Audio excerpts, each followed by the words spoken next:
English channel. Basically आज का video tense से रिलेटेड लेकर आई। टेंस जो बहुत इंपॉर्टेंट होता है हमारे लिए, बिकॉज नरेशन हो, एक्टिव पैसिव हो, ट्रांसलेशन हो, सभी जगह हमें टेंसेस का नॉलेज होना बहुत जरूरी होता है, हमें उसकी जरूरत पड़ती है। तो बेसिकली ये वीडियो बहुत इंपॉर्टेंट है आपके लिए, क्योंकि ये बेस है आपका। अगर हमने टेंसेस सीख लिए तो बहुत सी चीजें हैं जो हमें ऑटोमेटिकली आ जाएंगी। क्लियर? दूसरी बात, क्योंकि टेंस का नॉलेज होने के लिए कि मैंने यहाँ पर आपको उसके रूल्स, उसका रिकॉग्निशन, उसके चेंजमेंट कैसे करते हैं, ये सब कुछ आपको सिखाया है मैंने। तो इसलिए मेरे इस वीडियो को बिल्कुल भी स्किप मत करिएगा, क्योंकि मैंने concept step by step clear किया है। अगर आपने जरा सा भी स्किप किया तो वो कॉन्सेप्ट आपका अधूरा रह जाएगा, राइट। और ये मैं उम्मीद करती हूँ कि जैसे मेरे लास्टली वीडियोस आपके लिए इन्फॉर्मेटिव रहे हैं, ये वाला भी आपके लिए इन्फॉर्मेटिव रहेगा। टेंस का नॉलेज क्लियर हो जाएगा आपके लिए, ताकि आप कभी भी इन टेंसेस को ना भूलें। तो चलिए, एक चीज और, मैंने अपना व्हाट्सएप लिंक आपको यहाँ सेंड कर दिया है, ताकि आप अगर ऑनलाइन क्लासेस से रिलेटेड कोई बात करना चाहते हैं या इस वीडियो से रिलेटेड कोई भी क्वेरी है तो आप मुझसे पूछ सकते हैं। I will answer you, right. तो चलिए आज का वीडियो स्टार्ट करें।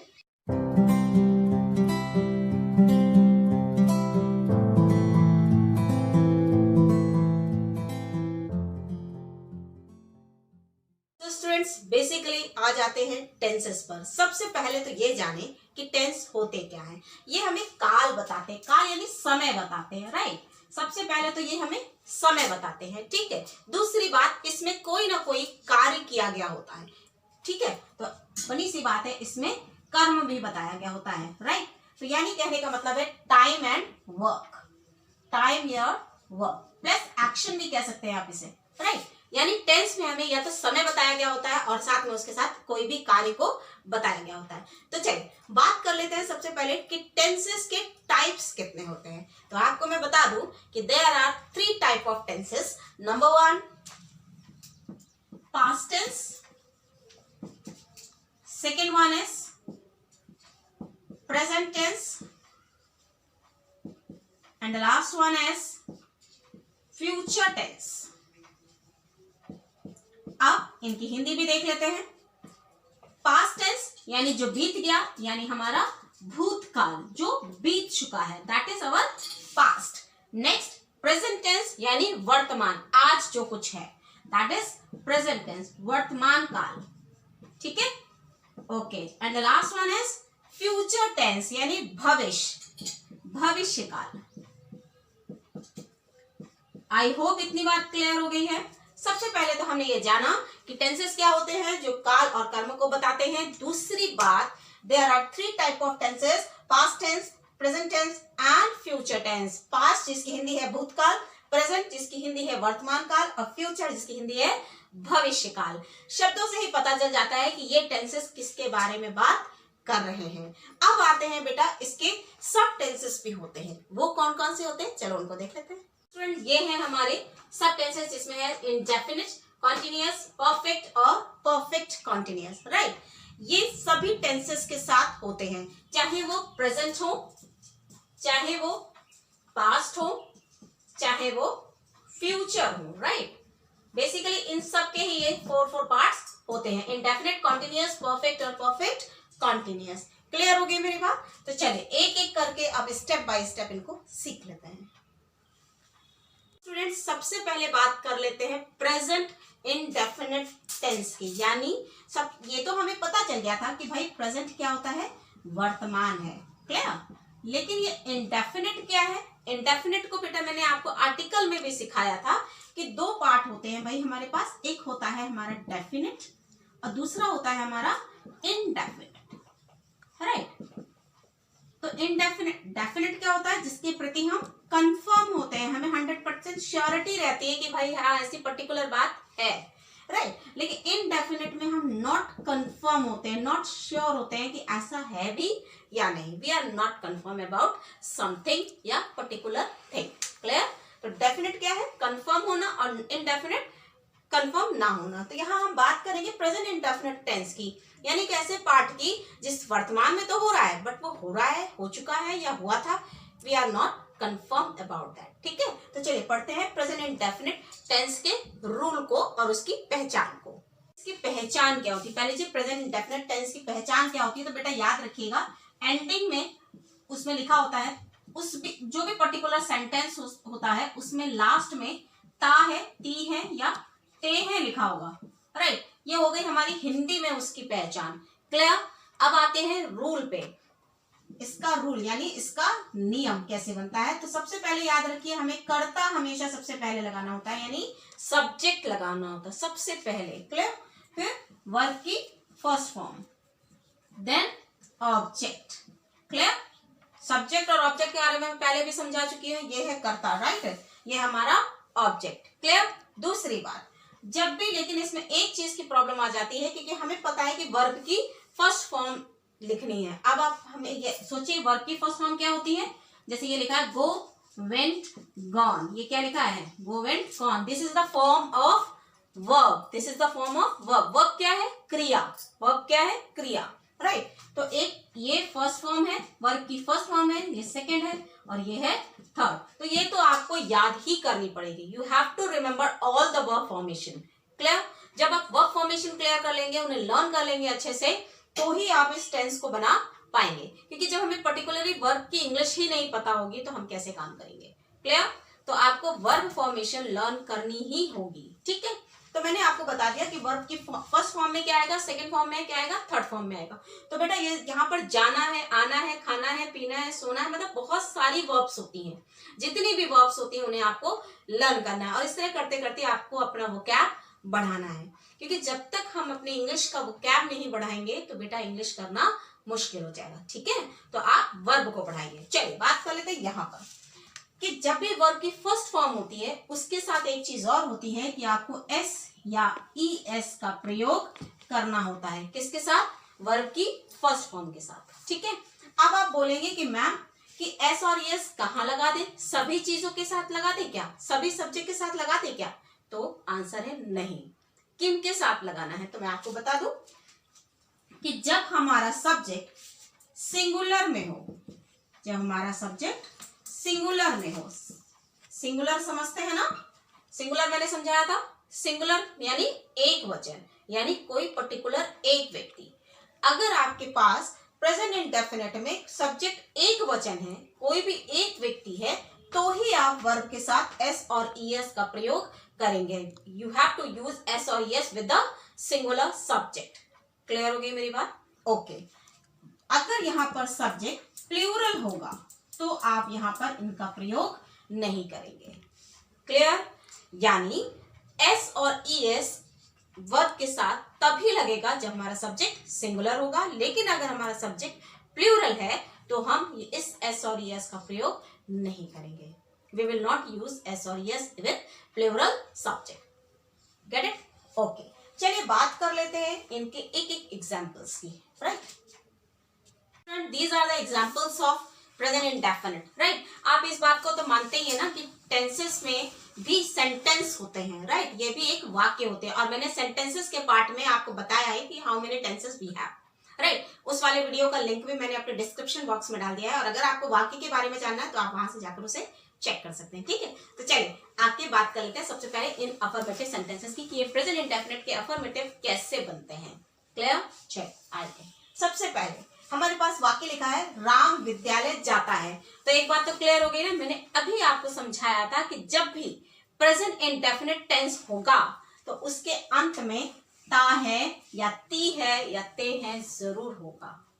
क्लियर होगी मेरी बात। तो आप ये देख पा रहे हैं कि यहाँ पे ता है लिखा है, तो हम समझ गए कि ये प्रेजेंट इंडेफिनिट टेंस है। पहचान समझ में आ गई, ओके। चलिए अब बात करते हैं रूल की। भाई इसको चेंज कैसे करें। चेंज करने के लिए मैंने रूल ये बताया था कि सबसे पहले क्या बदलो, सब्जेक्ट बदलो, यानी उसका कर्ता बदलो, कौन कर रहा है। तो यहाँ पर किसके बारे में बात हो रही है, राम के बारे में। क्लियर। तो चलिए पहले लिख देते हैं हम राम, ठीक है। अब लिखा है इन्होंने वर्ब की फर्स्ट फॉर्म लिखी है, यानी क्रिया। राम कर क्या रहा है, सब्जेक्ट कर क्या रहा है। तो सब्जेक्ट की जो कर रहा है वो है जाता है। क्या कर रहा है वो, जाता है, यानी गो। क्या लिखा हमने, गो।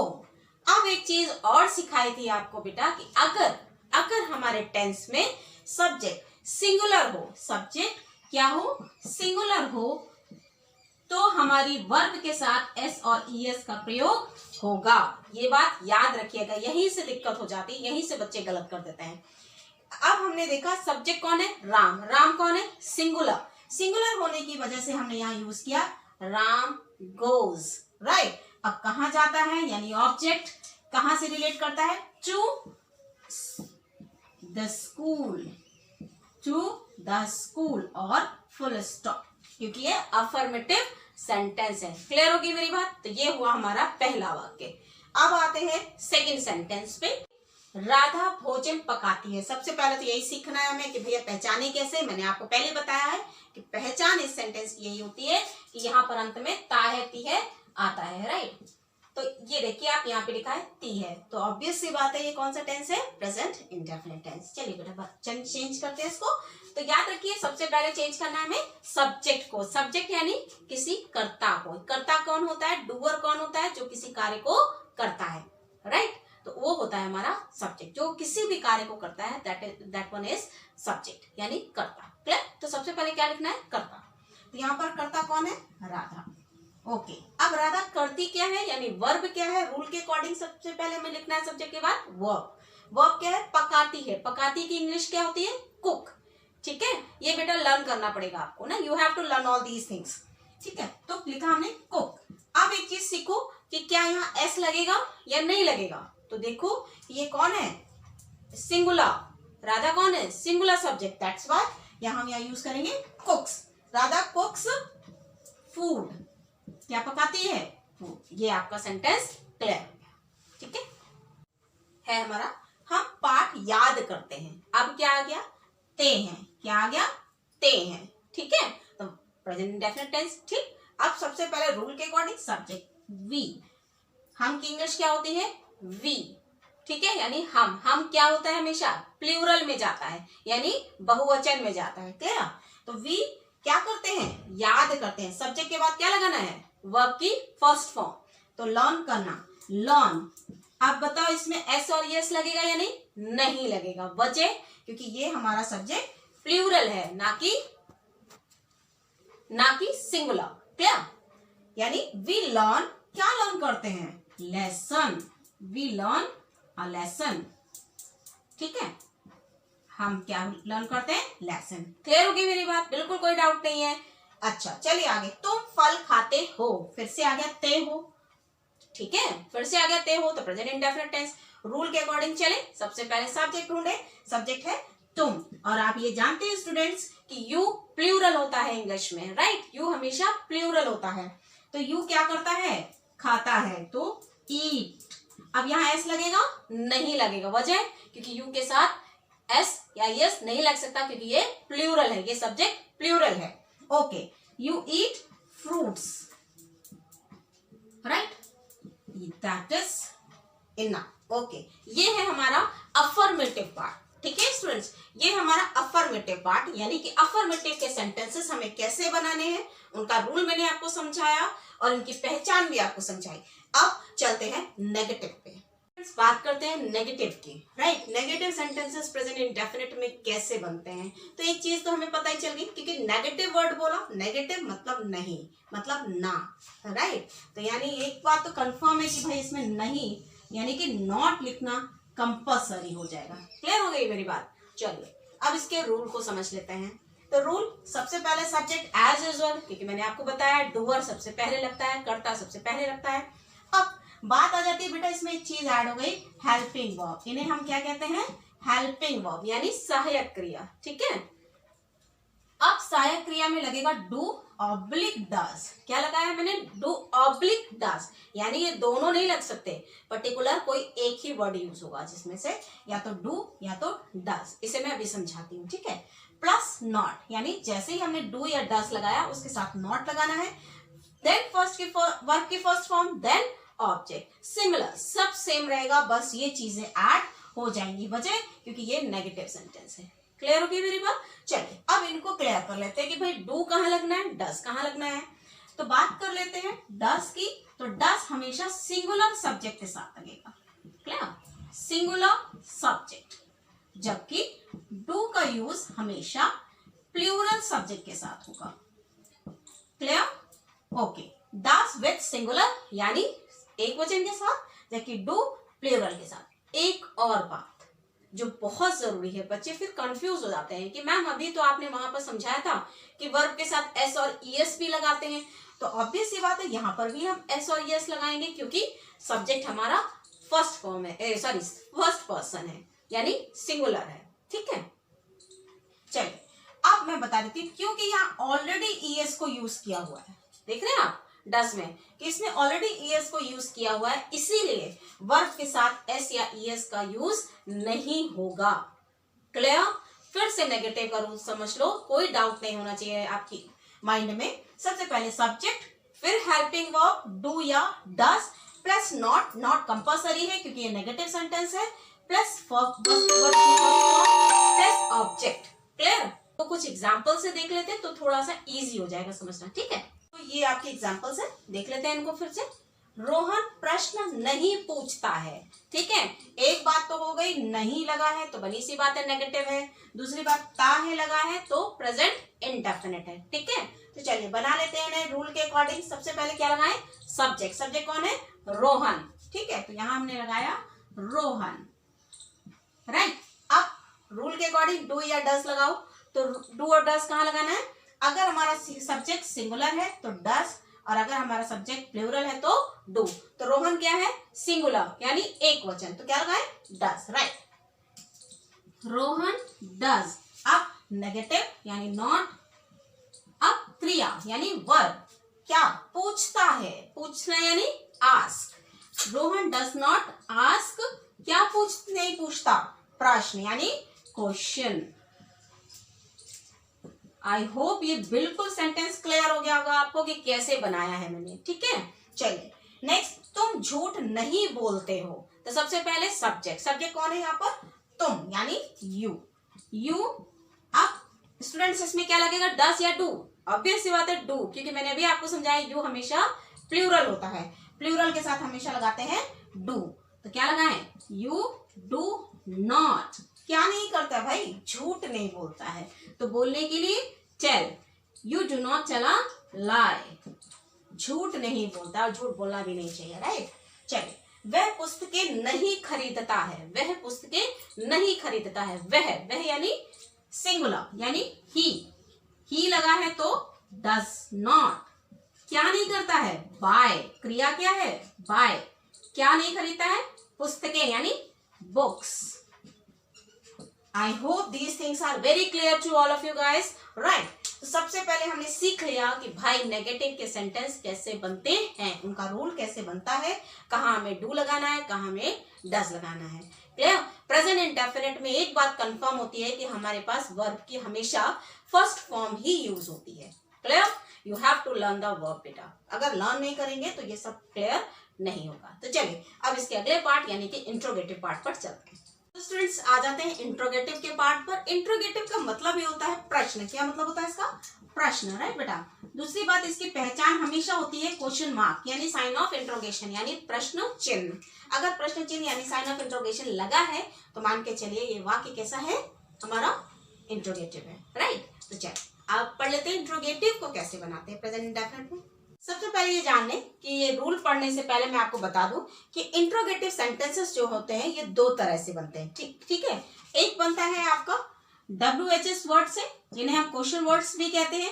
दूसरी बात हेल्पिंग वर्ब से। दो तरह से क्वेश्चन वर्ड्स हमारे बनते हैं। ठीक है, यानी इंट्रोगेटिव सेंटेंस दो तरह से बनाए जाते हैं, या तो वो हेल्पिंग वर्ब से बने होंगे या WHS से बने होंगे। तो फाइनली फिलहाल के लिए हम बात कर लेते हैं हेल्पिंग वर्ब, यानी ये जो हमारी हेल्पिंग वर्ब यानी सहायक क्रिया है। ठीक है, तो चलिए इसे देख लें। रूल देखो, पहले रूल में मैंने आपके सामने लिखा है डू और डस। डू और डस पहले लगेगा। पहले क्यों लगेगा? क्योंकि क्वेश्चन बनाना है। ठीक है, डू और डस का यूज हम इसीलिए करेंगे क्योंकि यहाँ पर क्वेश्चन बनाना है। तो सिमिलरिटी वही है कि डू का यूज प्लूरल के लिए और जबकि डस का यूज सिंगुलर के लिए।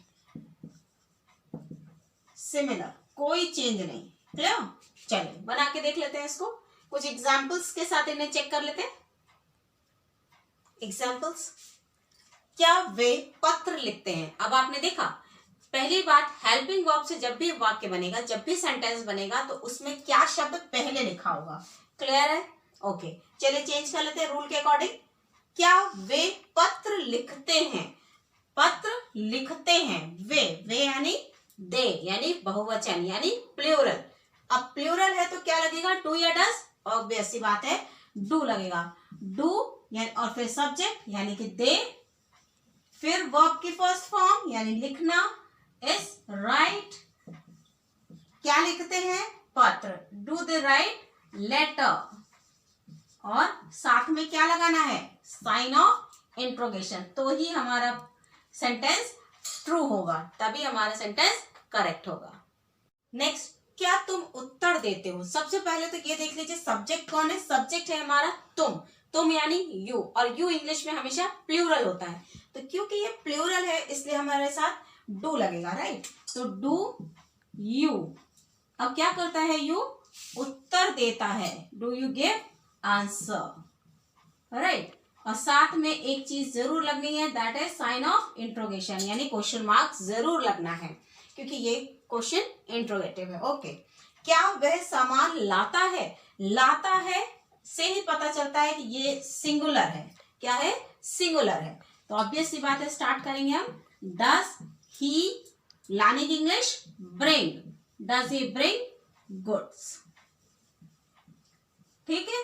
और क्वेश्चन मार्क, यहां क्लियर हो जाती है हमारी हेल्पिंग वर्ब के इंट्रोगेटिव सेंटेंस। अब सीख लेते हैं WHS या क्वेश्चन वर्ड्स। बात करते हैं क्वेश्चन वर्ड्स की, यानी कि जो भी प्रश्न क्वेश्चन वर्ड से बनते हैं, इन्हें WHS भी कहा जाता है और क्वेश्चन वर्ड्स भी कहा जाता है। अब ये क्वेश्चन वर्ड्स क्या क्या हो सकते हैं मैंने आपको बता रखा है पहले से ही। What, when, where, why, who, which, whose,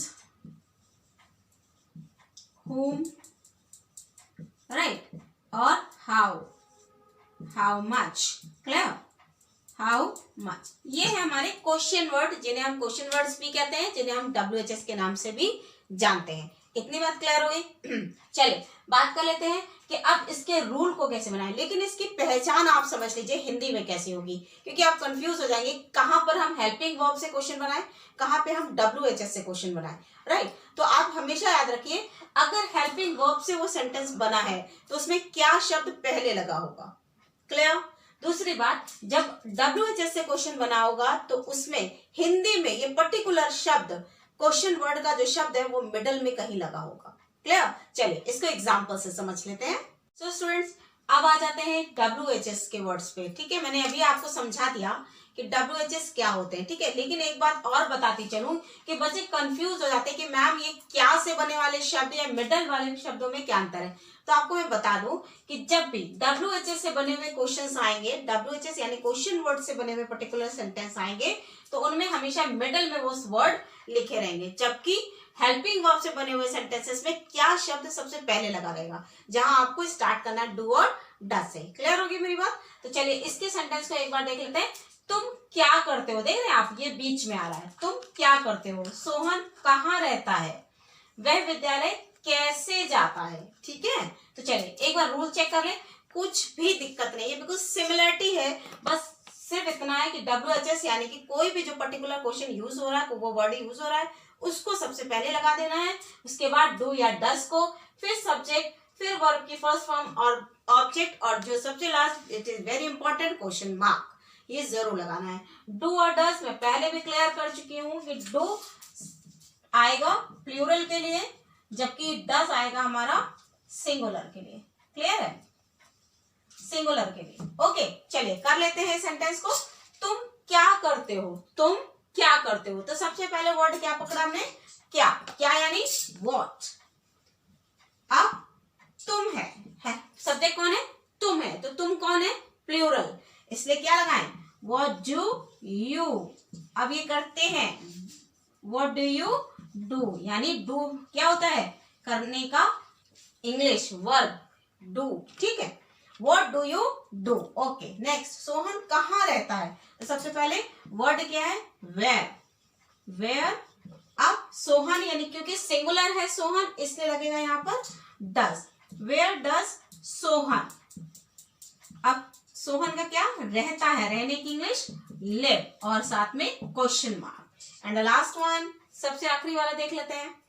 वह विद्यालय कैसे जाता है। वर्ड क्या है? कैसे। कैसे की इंग्लिश होती है हाउ। हाउ वह यानी कि सिंगुलर वह। डज, हाउ डज ही जाता, जाने की English go to school. Clear? Okay. और लास्ट में आ गया हमारा साइन ऑफ इंट्रोगेशन यानी क्वेश्चन मार्क। तो आप देख पा रहे हैं इस चीज को कि तुम क्या करते हो, what do you do. Sohan कहाँ रहता है, where does Sohan live.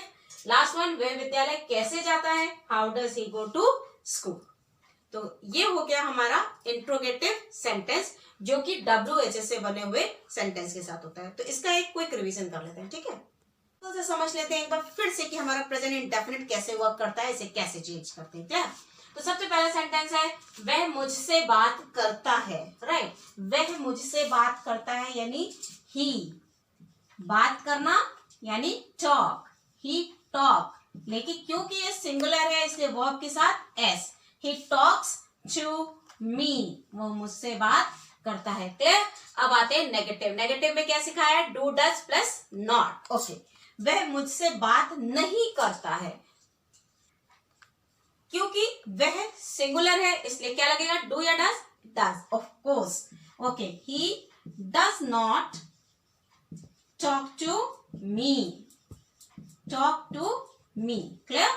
Okay, done. Next, क्या वह मुझसे बात करता है। अब देखिए ये क्या वर्ड कहाँ आ गया, पहले आ गया, यानी ये किससे बनेगा, हेल्पिंग वर्ब से, डू या डज की स्टार्टिंग से। तो वह क्योंकि सिंगुलर है इसलिए यहां लगाएंगे does he talk to me और साथ में क्या लगाएंगे, साइन ऑफ इंट्रोगेशन। राइट, अब आ गया नेक्स्ट, वह मुझसे क्या बात करता है। अब देखिए क्वेश्चन कहाँ आ रहा है, यहां मिडल में, तो इसलिए कहां से किससे बनेगा, WH से। तो what does he talk to me, वह मुझसे क्या बात करता है। तो this is your present indefinite tense. ये हैं आपके एग्जांपल्स जिन्हें आपको करके रखना है। राइट, वह अपने बड़ों का आदर करता है। सोहन एक कारखाने में काम करता है। दीपक गृह कार्य नहीं करता है। तुम सफलता के लिए प्रश्न नहीं करते हो, प्रयास नहीं करते हो। क्या तुम प्रश्न हल करते हो, वह उस पर क्यों चिल्लाता है। ये सेंटेंस है, एक बार इसका स्क्रीनशॉट ले लो या लिख लो।